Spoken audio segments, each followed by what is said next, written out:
The deep front line is a really important concept that you might have heard me talk about in previous videos and parts of the website. But what I want to do right here is explain how it relates to your biomechanical assessment that we're going to go through in your free 20-minute session. So the easiest place to start is the difference between muscles and fascia.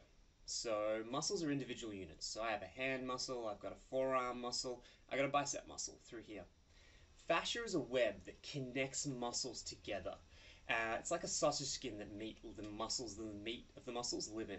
So if I say grab this water bottle right here and I hold it in my hands, that's my brain telling my hand, hey, Jason wants the water bottle, go get it. And I grab it and I hold it. But that's not the end of the story. Like, the water bottle is an odd shape. So one part of my hand is going to hold the water bottle a little bit less. This part's going to hold it a bit more. This one maybe be free. It's not going to be as connected onto the water bottle. My thumb is going to be coming at a certain angle, not like this. It might be coming around here. There's this whole nuance to how I grab the bottle and the shape of it and how I do it. Now, the brain doesn't really control that. The fascia does. So as I start to reach and I hold the water bottle, my hand starts to send messages to my bicep and to my forearm. And it tells things like the shape of the water bottle and how heavy it is. And so what can occur then is my hand can grip and pull and tighten a little bit and say use more of my pinky finger. And that's going to send a message to my bicep and not only tell my bicep, hey, Jason's holding a water bottle. He might throw this. You should turn on and get ready. So if he does throw it, you won't tear because you're sitting there floppy. What it also does is the bicep can go, oh, you're using more of the pinky finger? Okay, I'm going to switch on a little bit more here and try and give you a little bit of help. Whilst if I'm using more of this index finger, maybe I'm going to turn a bit more of this bicep on to try and help this guy out. And so together as a chain, they can kind of work with each other and communicate independent of the brain to allow me to hold this water bottle really effectively, and also be prepared if I'm about to do something like throw it. Now, what's really important about this and this idea of it being independent of the brain is that these guys can communicate to each other very quickly because they're right next to each other. The hand, the bicep, that's a quick, short communication pathway. The pathway to go up to your brain and back down to your arm again can be quite slow because it has all this extra room and space to go through, and it's got to go through the brain and filter through all the messages there.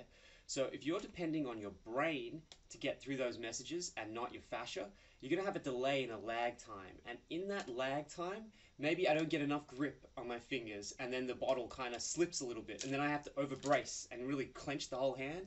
And in doing that, my whole shoulder twists in. I start to hurt the front of my shoulder. And all these mistakes can occur because of that lag time and because the hand can't communicate directly through the bicep because the fascial chain isn't working effectively. Now, this is really important when you start to think about something like the core and your core muscles. So you can send a message from your brain going, tighten, I'm going to tighten my core, you can't get in there. And basically you're turning that on at 100%, and that's great.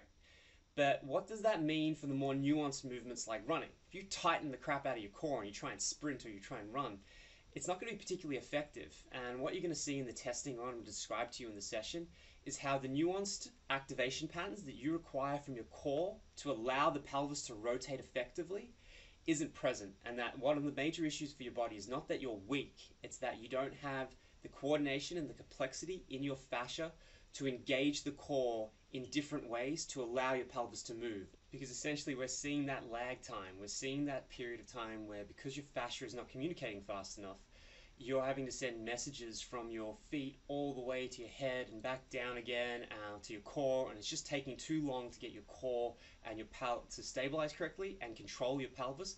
So you're seeing these big shifting, bracing movements where you're just tightening everything at 100% because you have that inability to get the fascia to communicate quickly and reflexively, and you're relying on the brain to make all these decisions that are just taking too long and leading to your hips sliding to the side and pulling your pubic bone and pulling your adductors and pulling your lower core off the pubic bone, which is in a large part causing your OP. So the 20-minute session, when we go through that assessment, it's going to look at a lot of that stuff in detail, and I'm just going to help you see that clearly so you understand exactly what you need to fix in order to get better.